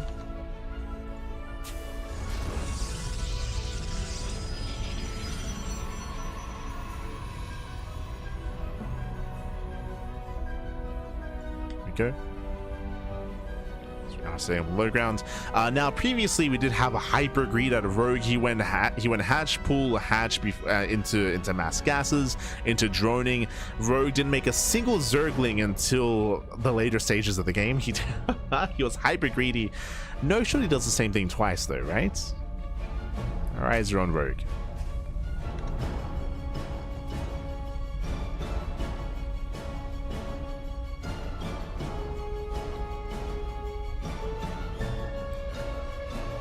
Here he goes. Oh, okay, double gate. Okay, 2-gate opener out of Mana. Hyper aggression out of our Protoss player.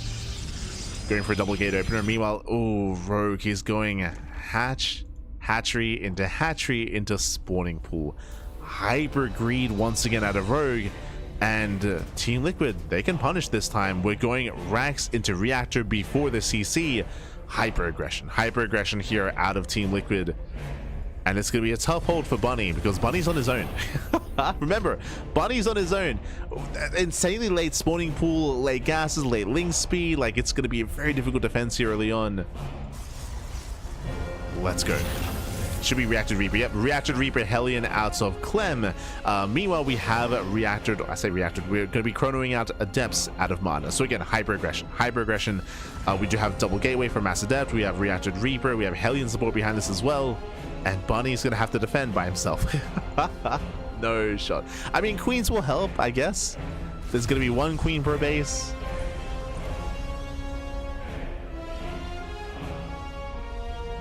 But this is a nice adaptation here from Team Liquid.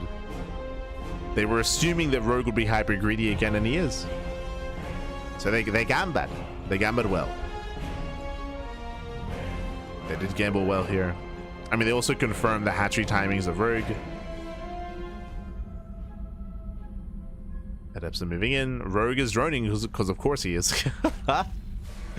He's just pure droning. He has to evacuate. Adepts have arrived. They can one-shot drones. Yeah, 1, 2, 3 drones going down. And again, Rogue at least has the one queen. And here we go. Link production has begun. But this is getting out of hand. Yeah, this is already getting out of hand here. Clem has arrived. Moving to get on top of the queen. Ooh, Reaper goes down. Yeah, Reaper does go down. More Adepts have arrived. We're just rallying across the map at this point. The Cyclone will help hold. Oh, but only for so long. As again, Clem and Mana, they're here to end the game. They're here to kill. Getting on top of one of the queens. Queen goes down. Gets one. That one Cyclone has done a lot of damage, by the way. Oh no, the Cyclone. Oh, does fall. Yeah, Cyclone gets hunted down. More drones going to be falling as well. But what I will say with these reinforcements, Team Falcons, they're holding. They're surviving. They're barely holding on. They're barely surviving.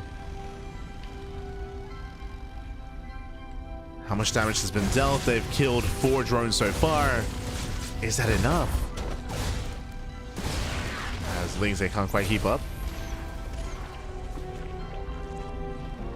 Mana's getting a proxy.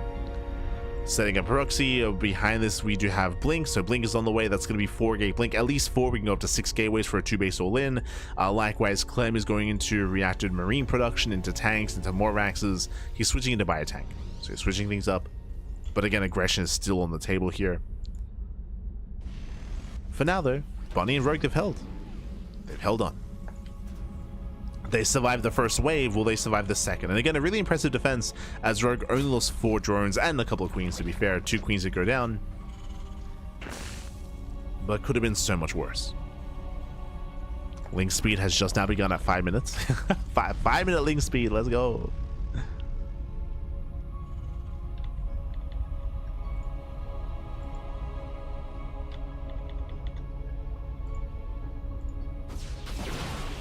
Cyclone drop is moving out.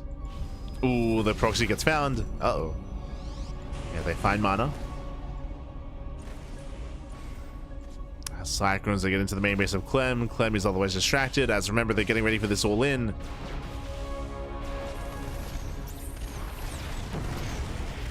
Yeah, SCVs are falling. Getting 3 SCV kills. 3, 4. Ooh, almost up to 5 SCVs. Clem is distracted. Mana's moving in. So is Clem. A 3rd CC out of Bunny. Very greedy. Here's a cancellation. Cancels the 3rd. Nice time, one of the Cyclones. And Clem and Mana, they might just have too much here. Yeah, you can see that Rogue still doesn't have link speed. The slow links, pappy. Yeah, we're still just too greedy here from Rogue. The army gets in. Links are being shut down. Link speed barely does finish up. But Team Liquid should still be able to punish. Yeah, tank arrives, all the links go down, they break into the mineral line. And Rogue doesn't get away with his greed. Not in the rematch. And again, Bunny couldn't do it on his own. He couldn't defend by himself back. Doesn't help that he was also getting a 3rd CC. True, that doesn't help. But again, we're tying things up. We're tying things up here. As Rogue has been broken, tank goes down. Catching up the Cyclone as well. And everything will fall. Yeah, Jesus. Yeah, that was 21 drones going down. Down go the bases. We're just rallying into the other expansions, making sure that Rogue has no economy. Headed towards the third, and Bunny's just cut up. He's just cut up from his opponent, from his teammate, I should say. Force lift. There's the scan. Just showing saturation, just showing how saturated Mana is. I mean, again, it was a 2-base all-in. GG gets called. And Clem and Mana, they get their revenge. They win in the rematch. GG. Whew. GG, well played. Congratulations here. We do continue the back and forth. We do continue here. Oh, as we are tied up 3-3. GG, well played. Again, both Bunny and Rogue, they were going for another similar style with hyper greed. This time, Clem and Mana, they were hyper aggressive, going for 2-base all-ins, going for Reactor Reaper Hellion initially. Likewise, a 2-gate opener out of Mana. They continued with that aggression with the proxy across the map. They just rallied across. They did not expand, no third bases until the very end of the game for Mana and Clem. And GG, they punished the greed of Team Falcons. They did punish that greed, and now we're getting ready for our next matchup. Oh boy, as we're getting into our Terran versus Protoss, into Bunny versus Clem. Gonna be loading into Andromeda.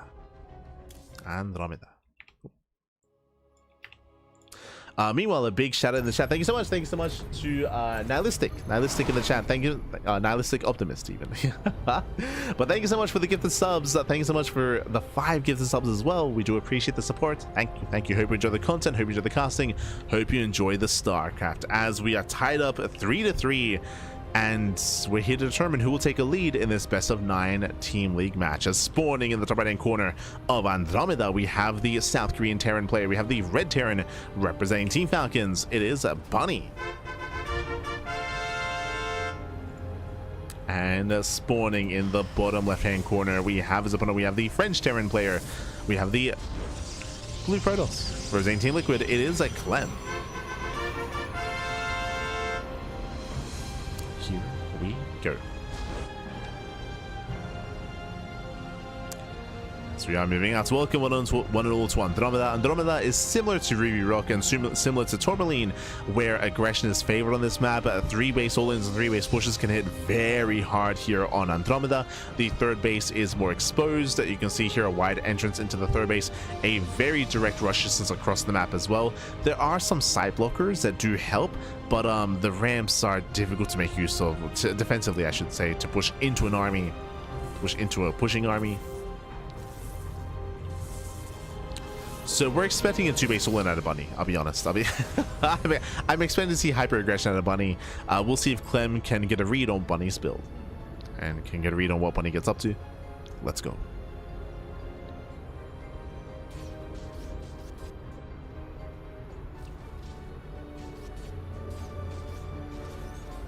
As Clem is being as annoying as possible, he will lose the probe, but that was a 470-ish mineral timing here for the CC. So late expansion at around 470 minerals. So it did delay, but did cost him the probe.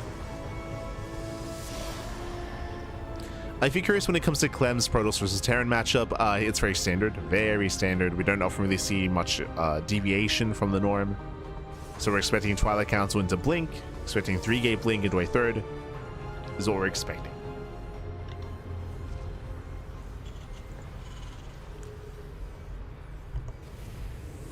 Thanks to the cast and everything else you do. Appreciate it. Oh, thank you. We do what we can. Do apologize for having a bit of a leaner couple of days. We did miss our cast for the last day or so, or 2 days, just because it was our birthday. It was our birthday on the 29th. So we did decide to cut some of our casts, but now we have to catch up. Right now we have to catch up on all the casting, catch up on what we missed out on. Well, we'll get there. And it's going to be a very busy weekend as well. For those that are unaware, the SC for All tournament, the event happening in Philadelphia, is this weekend. We are going to be casting it as well. So, very busy weekend. We're going to ruin all of our sleep schedules. We're going to ruin it all. Aye.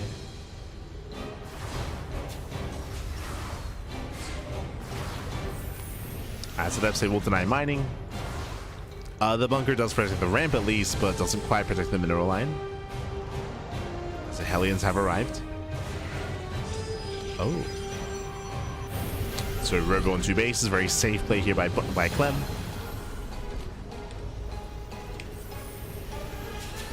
And we'll see how many gateways he gets up to.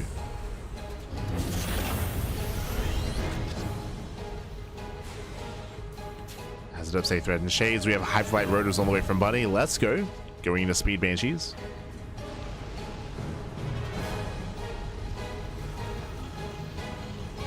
Speed Banshees are on the way. Clem, I believe this is 2 gates. Yeah, 2-gate blink into a 3rd. Very greedy build here by Clem. Very greedy. I'm not too fond of the idea of being greedy on Andromeda, but we'll see if we can get away with it. Likewise, we have our Speed Banshees amassing. Now, the reason why Speed Banshees have been rising in popularity as of late over the past couple of months is because it is very standard to go for a Robo on 2 bases before expanding in this matchup. Previously, that wasn't the case, but nowadays it is very normal to be safe just because of how aggressive Terrans have been this year.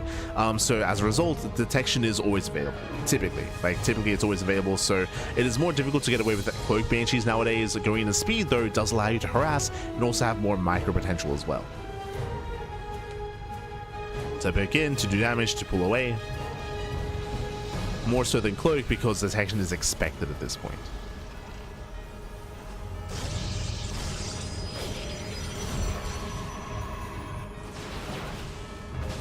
Oh, Reaver Scout is denied.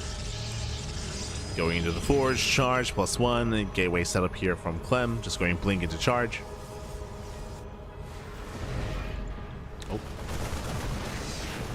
Does tempt to scouts. Shuts down 2 of the depths.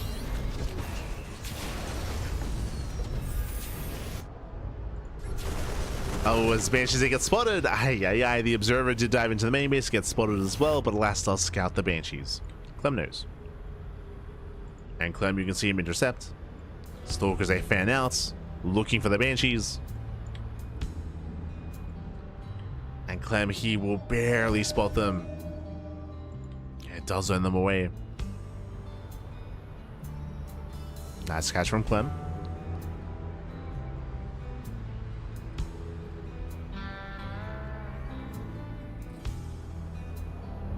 So it's away the Banshees.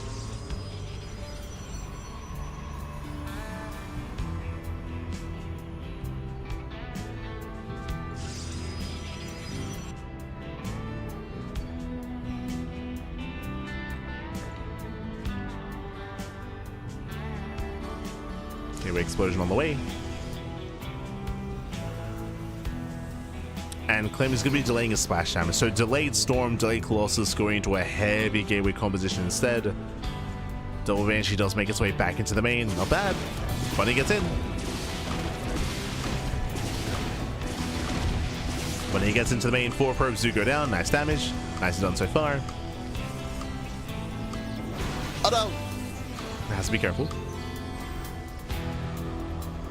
Does find some dead space.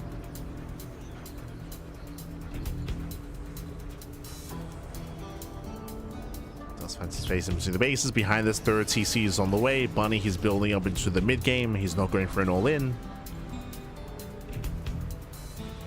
Building up. As Bunny expands though, and the Observer does confirm this, we have the Prism. And Prism into the main. Observer goes down. So far we've had a relatively passive game. We've had a little bit of harassment here and there with Banshees. Prism is forced out. Well, he does take his natural. Oh, sorry, he does take his 3rd.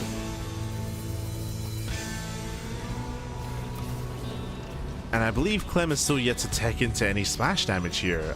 This is, I would say, a little bit of an oversight. I mean, I say oversight. He did decide to commit into a more gateway heavy style, but I assumed he wanted to be more aggressive. Yeah, here he comes. Yeah, here he comes. He's moving out. Bunny's turtling up on 3 bases. Is the SimCity going to be good enough? So here comes Clem.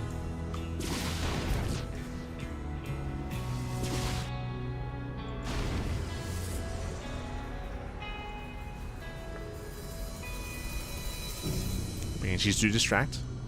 Here at 8 minutes, finally we have the Bay on the way, second robo as well. Clem looks like he's realized that this is not going to work anymore.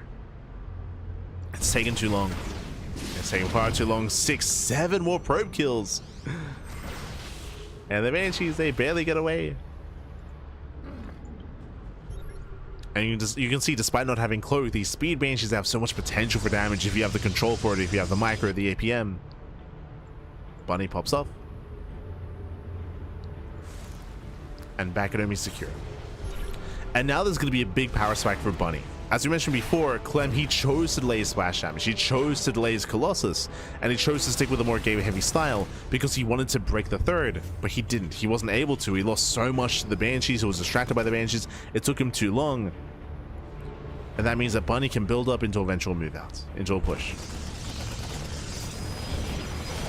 He's just waiting for his ghost, waiting for his EMPs. Then he can break out across the map.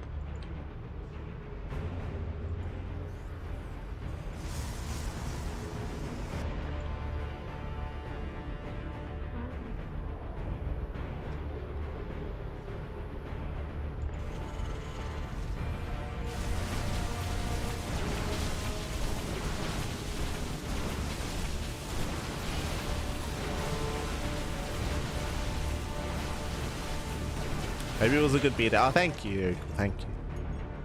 That was nice. I got to sleep. That's pretty much it. I got to sleep. I had a little bit of a birthday stream.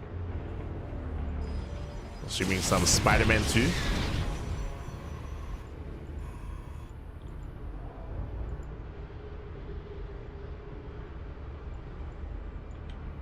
That's about it.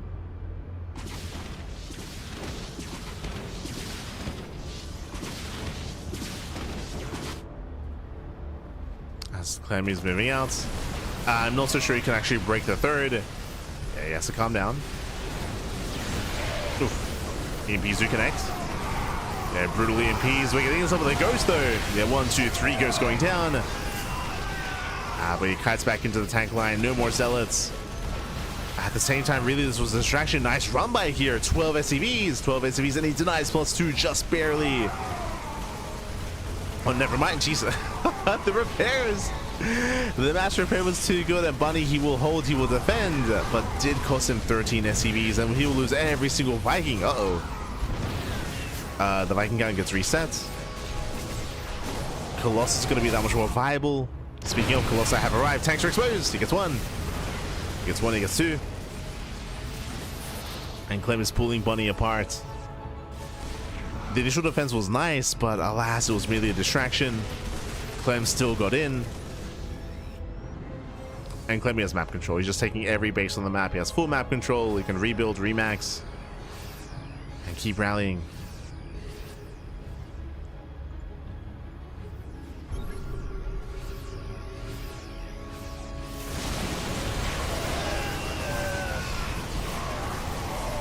And just collapsing on the bio. Novas, they don't quite connect, but they do zone at least. They do zone away. And Clem is just nobly out of control. At this point, he has done it. He has broken Bunny. Bunny wasn't looking too bad up until that big fight, up until the run by the counter attack. CC goes down.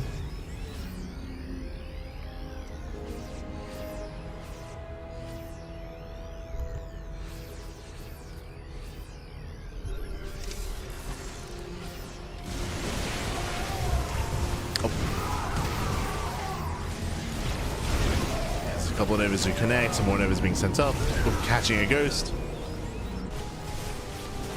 And Clem is just instantly remaxing, rebuilding. Clem is just nobly out of control. He can just keep on pushing in, even trading inefficiently. It's fine. He can afford to do so.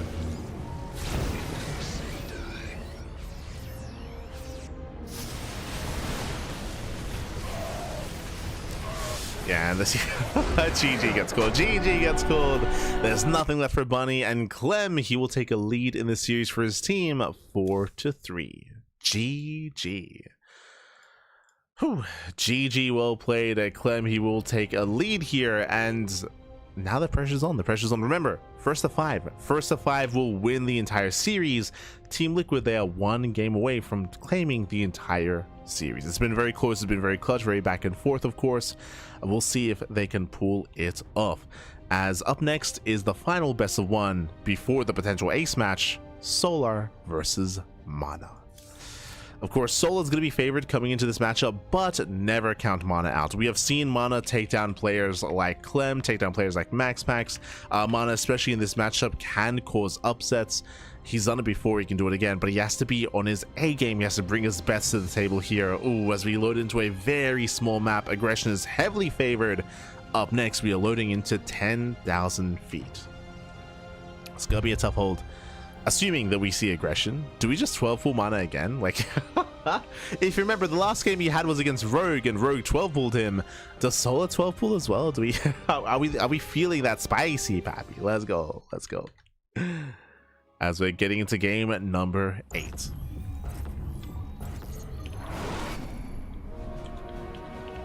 And spawning in the top left-hand corner of 10,000 feet, we have the South Korean Zerg player. We have the Red Zerg representing Team Falcons.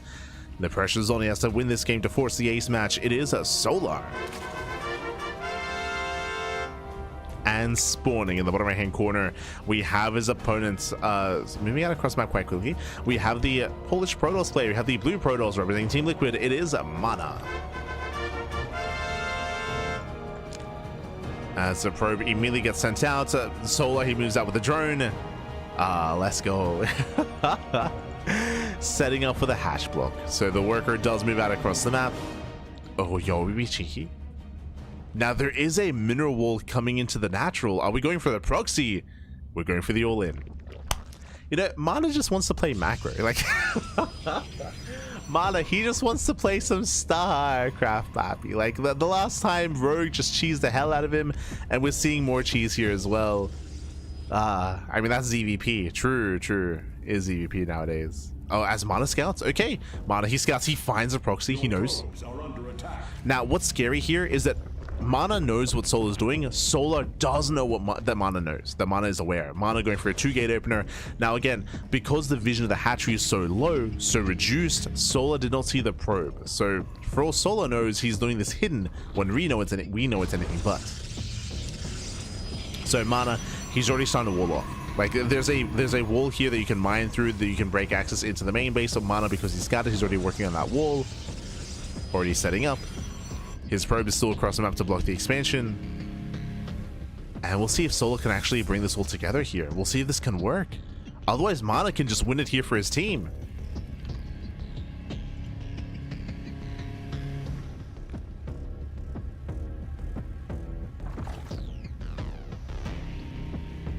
Solar's late game champ? Not at all. Like, Solar, at least in recent months, like this year, 2025, Solar rarely goes macro, and he often cheeses. I say often cheeses, often all-ins. Like, we see a lot of 3-base all-ins. Meanwhile, we're working through that wall. Solar, he's almost made it through.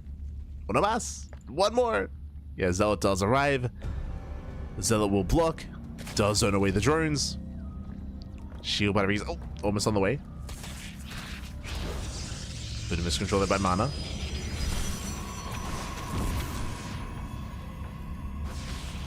As Lings, they soon will arrive. The wall is opening up. Stalker's in position. This is looking a little bit lackluster here for Solar, I'll be honest. So moving in. The wall is still somewhat up. More boys are being pulled. There's 2 patches left. And we're fully walling. Yeah, we fully wall off. We have the gateway, the shield battery, the pylon, and the zealot. Mana, he's secure. And Solar, I mean, what's the plan from here? He's flooding Lings. He's committing. He's going for the Ling flood.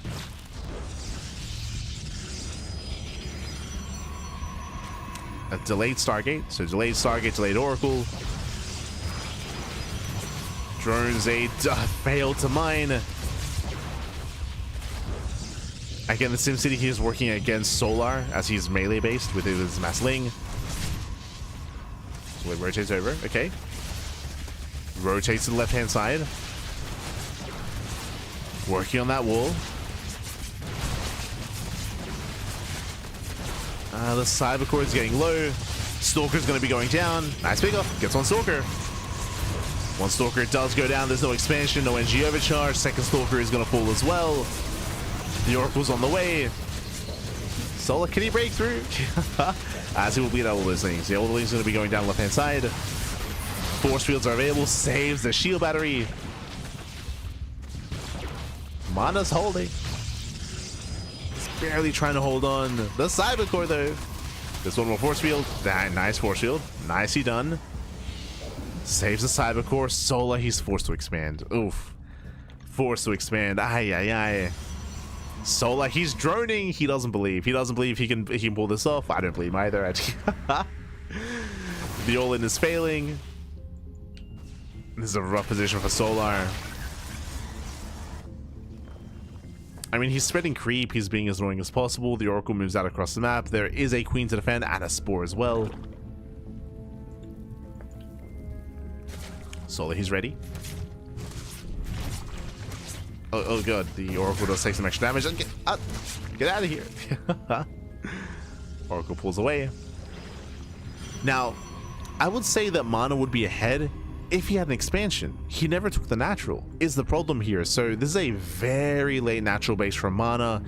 So the game can stabilize. Like, we can get into a longer mid game here, and honestly, like, Solo's not that far behind. It's still a rough position for Solo, don't get me wrong, but he can freely drone up. He's freely droning up. We'll see if Mana can pull this off, though, because he does have quite an army to work with here. He's got his 2 Oracles, he has some sentries, 3rd Oracle's on the way. We'll see if Mana can break out and maybe apply pressure at the 3rd.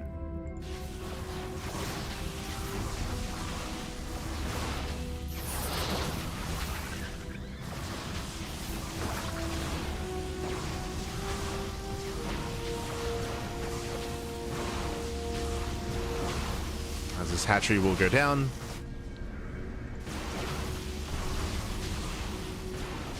There's a lot of creep to work through as well. Jesus. Asshole's been spreading a lot of creep backwards.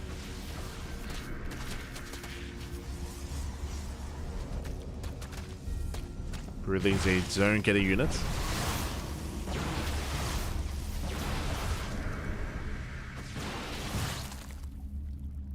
Again, there's a lot of creep. One of the active tumors gets caught. There's still 2 active tumors on the right hand side. Mana does move out. He's getting a 4th Oracle behind. Oh, no! Lings, they get in. Lings, they sip to the main. There's a 4th Oracle on the way. Thankfully, not too many Zerglings. Only 3. Sorry, 4. 4 Zerglings get in. Nice force fields. He does catch some of the queens. Yeah, 3 queens getting caught. Very nice catch. And Mana, can he kill Solar here and now? Can he break through? Roach production has begun. Ooh, 1 Oracle falls. Takes down the spine. Takes down the spine crawler. Snipes the queen. A very nice force fields. Locks down another queen. Zones away the drones. They can't get away. The drones. They cannot escape. And Mana, can he end it? Can he claim the win for Team Liquid? Este Mana. Yeah, the roaches, they're so low. They're so low. There's no queens. What another force field. The layered force fields. The roaches, they can't help. They do nothing badly. Yeah, another force field. So the roaches are zoned away. They're just getting picked apart. We have another force field. Don't miss it. There it is. Yeah, another force field. 14 drone kills. And Mana has done it. GG gets called. Mana, he will claim the win. And Team Liquid will take down Team Falcons 5-3. GG. Whew, GG, well played. A very nice counterattack there by Mana. If Mana was more passive, I can definitely see Solar recovering in that game. Thankfully, he moved out across the map instantly. He even left some tumors active. Like, didn't even care, didn't even matter. He just pushed across the map.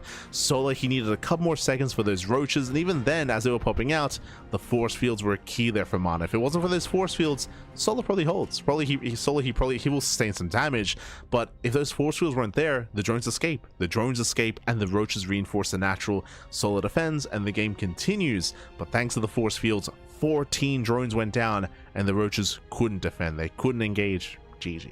GG, well played.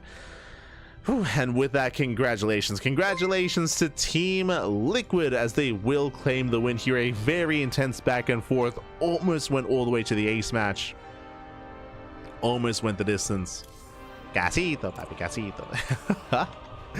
But in the end, congratulations here to Team Liquid, as they do claim the win. Much closer series compared to the first one we had tonight, for sure.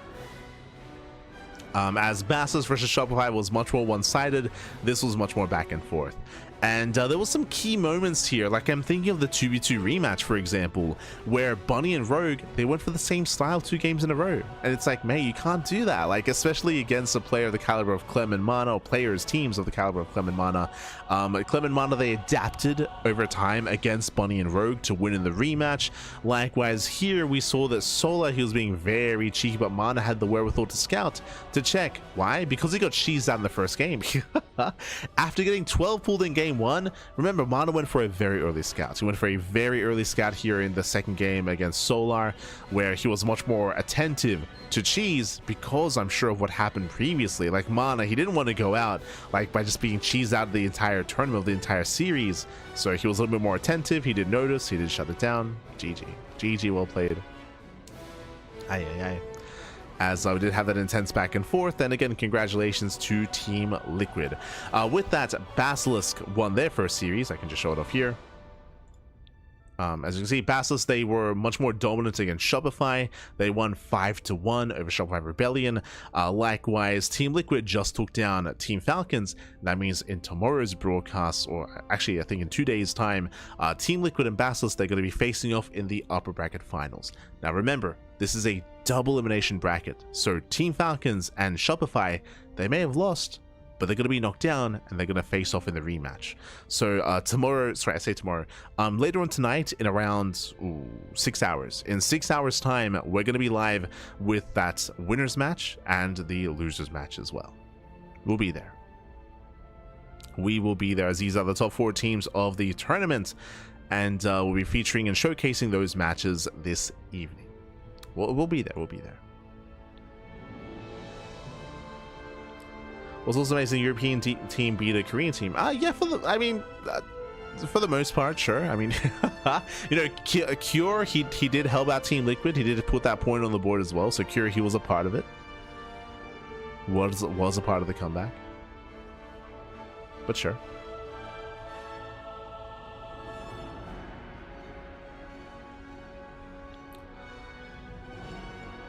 But otherwise, thanks for watching. Thanks for tuning in. We do appreciate it. Again, if you want to tune in to the remainder of this tournament, you can see our schedule, bam, here before you. Okay, so we just wrapped up with our morning Friday cast. And again, I do apologize for not having a cast on Wednesday or Thursday. We were scheduled to do so, but as you mentioned, it was, you know, the day of birth for us here on the CranKy Ducklings, so did take a day off, so we had no cast on Wednesday or Thursday morning. That's why we're a little bit behind in regards to the casting and coverage of this tournament, so we do apologize. We're like 2 days behind, but we'll catch up. We will catch up. And again, we're going to be live later on tonight at 6 p.m. KST. That's going to be in 6 hours. In 6 hours, we'll be live with some more Crank Gathers Season 2 Playoffs Day number 2.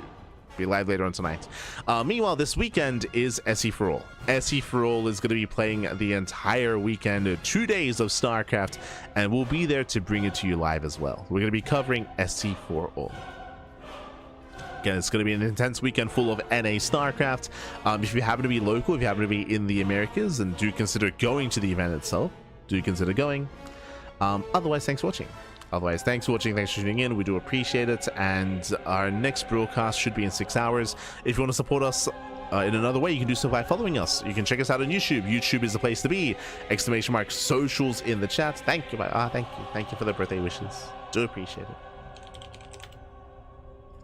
Socials in the chat. You'll get a link to our Discord, YouTube, Twitter, Facebook, Instagram, Mastodon, and Blue Sky. All things CranKy Ducklings. We do upload onto YouTube on a daily basis. And if you want to support us monetarily, you can do so via Patreon. Patreon is the place to be, as our Patreon is designed to fund our tournaments on a regular basis. So you can support us on Patreon. You can follow us as well. Otherwise, thanks for watching. Thanks for watching.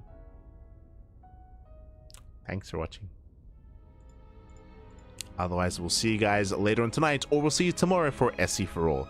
Because SC for All is going to be running this weekend, we'll take some days break from the Crank Gathers event, and we'll be coming back to it after SC for All concludes. And like, because we have Tunic Up as well. True. A lot of StarCraft. It's gonna be a busy week. It's gonna be a busy week for us to catch up on.